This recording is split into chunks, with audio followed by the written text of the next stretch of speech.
નમસ્તે બાળકો, આજે આપણે ફરી મળ્યા. આજે આપણે જોવાના છે લલ્લુ રામ અને એની 7 દીકરીઓની વાર્તા. વાર્તામાં તમને મજા પણ આવશે.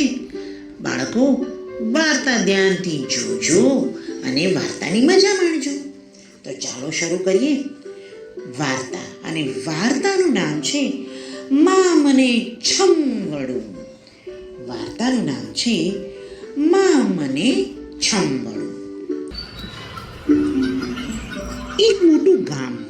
એ ગામમાં એક લલ્લુ રામ અને એની પત્ની લીલાવતી રહે. તેમને 7 દીકરીઓ. સાતેવ ઘરનું કામકાજ પણ કરે, માતા પિતાની મદદ પણ કરે અને ખૂબ સરસ ભણે.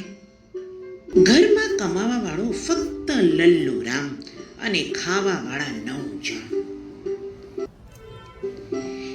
એક દિવસ લલ્લુ રામ લીલાવતીને કહે છે, લીલાવતી, કેટલાય દિવસ થઈ ગયા પણ વડા નથી ખાધા.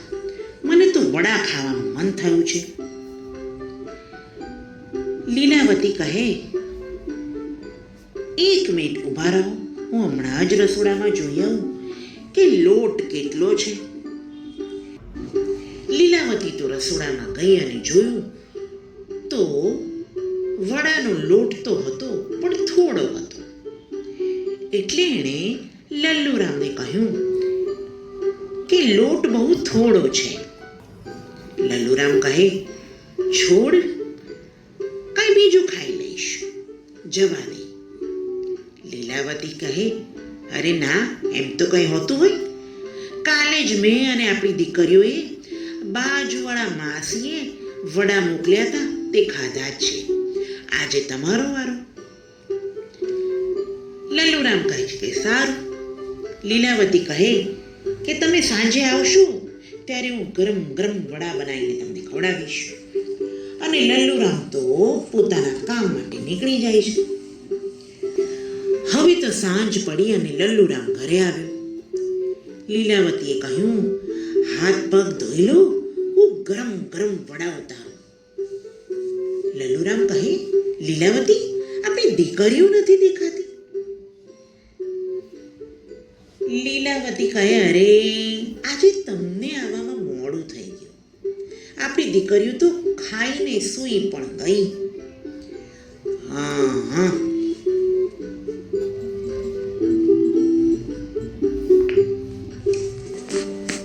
હવે તો લીલાવતીએ વડા બનાવવાનું શરૂ કર્યું.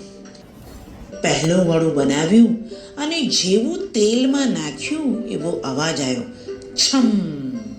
પહેલી દીકરી ઉઠી અને બોલી, માં મને છમ વળું. લીલાવતીએ તો તેને વડું આપ્યું અને કહ્યું, આ વડું ખાઈને સૂઈ જા.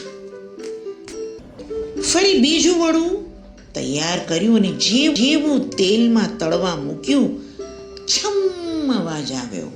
બીજી દીકરી ઉઠી અને કહે, માં મને છમ વળું. લીલાવતી કહે, લે આ ગરમ ગરમ વડું, ખાઈને સૂઈ જા. ત્રીજું વડું જેવું તેલમાં મૂક્યું, છમ અવાજ આવ્યો. ત્રીજી દીકરી ઉઠી અને કહે, માં મને છમ વળું. લીલાવતી કહે, લે આ વડું, ખાઈને સૂઈ જા.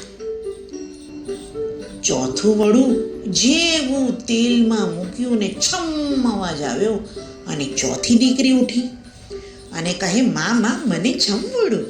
લીલાવતી કહે, અરે લે આ છમ વળું, તું ખાઈ જા અને સૂઈ જા. હવે તો પાંચમું વડું જેવું તળવા મૂક્યું એટલામાં તો પાંચમી દીકરી આવી ગઈ અને કહે, માં આ છમવડાનો અવાજ છે, મને તો વડું આપ. લીલાવતી કહે, લે બેટા આ વડું અને ખાઈને સૂઈ જા. એમ કરતા કરતા છઠ્ઠી દીકરી બી જાગી અને 7મી દીકરી પણ જાગી. અને લીલાવતીએ તો છઠ્ઠી દીકરી અને 7મી દીકરીને પણ વડું આપ્યું.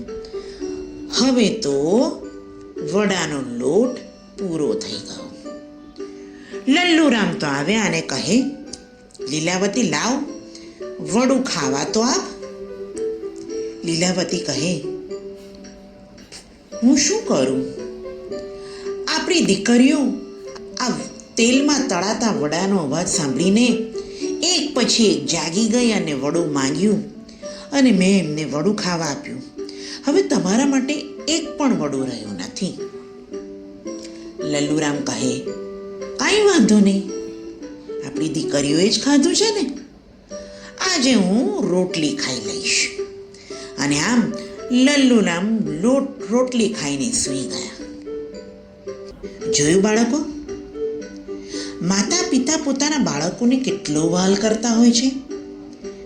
આમ લલ્લુરામ અને તેની પત્ની લીલાવતી પણ પોતાની સાતેવ દીકરીઓને ખૂબ વહાલ કરતા હતા. હવે આપણે નવી વાર્તા સાથે ફરી મળીશું. આવજો.